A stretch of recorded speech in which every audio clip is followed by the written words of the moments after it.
Aujourd'hui, je voulais parler avec vous d'un art que je maîtrise vraiment. C'est l'art de la dispersion.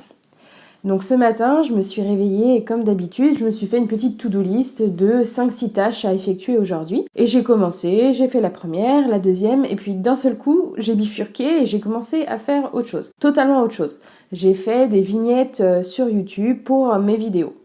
Et là, je me suis dit, non mais Marie, tu as déjà une liste longue comme le bras, 2 choses à faire, pourquoi tu perds du temps et tu te disperses? Et en fait, la plupart du temps, dans mes to-do list, il y a des choses que j'aime faire et d'autres moins faire. Et c'est souvent au moment des choses que j'aime moins faire que la dispersion arrive et je trouve toutes les opportunités pour faire autre chose plutôt que celle qui est prévue et inscrite sur ma to-do list.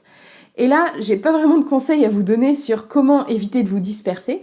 Moi, souvent, ce que je fais, c'est bon, ok, je dois faire ça, c'est marqué sur ma to-do list, mais j'ai envie de faire ça, c'est pas grave, je prends un peu d'avance sur une mission que j'aurais dû faire peut-être demain ou après-demain, mais je ne vais pas m'éterniser pendant 3 heures. Là, j'avais besoin de faire une vignette sur YouTube, j'ai 10 vignettes à faire, j'en ai fait 2 et je suis passée à autre chose. Et c'est vrai que j'ai remarqué que j'avais beaucoup tendance à me disperser quand les tâches que j'avais à faire m'intéressaient pas forcément. Quand je parle de tâches qui m'intéressent pas forcément, c'est faire des factures, faire des devis, faire tout ce qui va être un petit peu administratif, qui dérive un petit peu de mon métier qui est de créer des sites internet et d'animer des réseaux sociaux. Donc moi, la seule solution que j'ai trouvée, c'est de dire oui à mes envies de dispersion.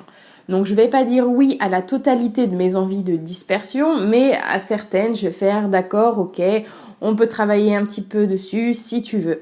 Et puis après, j'arrive à me remettre plus facilement dans les tâches un peu plus contraignantes que j'ai à faire parce que j'ai réalisé quelque chose qui peut-être oui n'était pas sur ma liste, mais qui n'est pas totalement inutile, que j'aurais dû faire le lendemain ou le surlendemain. Et je retourne à mes missions principales. Alors là, je vous ai parlé d'une dispersion qui est plutôt utile puisqu'elle est dans le cadre de mon travail. Mais voilà, là par exemple, j'étais en train de créer une vignette sur YouTube, donc je me suis retrouvée sur YouTube. Et une fois arrivée sur YouTube, il est aussi difficile de ne pas regarder des vidéos. Et souvent, c'est le cas, je l'avoue, je suis pas parfaite. Il m'arrive de commencer à regarder une vidéo, puis une deuxième, et en fait, au moment où je comprends que finalement ma concentration est totalement perdue, et simplement je remets à plus tard le travail que j'ai à faire. Certes, je vais me prendre une demi-heure pour moi maintenant, ça va être une demi-heure que je vais pas prendre dans l'après-midi ou le soir, ou simplement ma journée va durer un petit peu plus longtemps.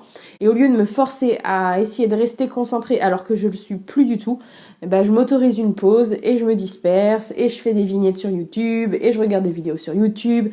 Je vais traîner sur des comptes Instagram, je vais liker des posts Instagram et au final, je prends une demi-heure, voire parfois 1 heure dans la journée pour faire des choses qui n'étaient pas du tout prévues dans ma liste. Eh bien, ma journée peut-être va se terminer un petit peu plus tard, mais au moins, je ne vais pas avoir fait mon travail sans être concentrée, sans être productive ou sans être créative. Certes, j'aurais perdu peut-être un peu plus de temps, mais au final, mon travail sera également de meilleure qualité. Je ne vous dis pas du tout que se disperser est une bonne chose pour la productivité et la créativité, mais ce sont des choses qui arrivent. Il faut savoir faire avec et comprendre les enjeux que cela aura sur la fin de votre journée. Et puis, bien entendu, ces moments où je me disperse, ça n'arrive pas forcément dans des moments où je suis en production de création de site internet, par exemple, où j'ai une deadline très proche qui arrive, parce que là, mon cerveau sait automatiquement que je dois faire ça, et simplement ça. Ces périodes où vraiment je suis en train de me disperser, c'est quand je fais des choses qui sont un petit peu annexes donc à mon travail, où je n'ai pas de deadline précise, où je suis un petit peu cool, on va dire,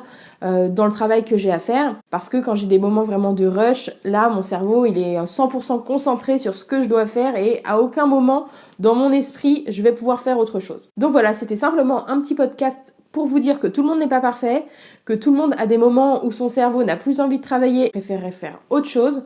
Donc c'est tout à fait normal, il faut savoir simplement l'accepter et le gérer.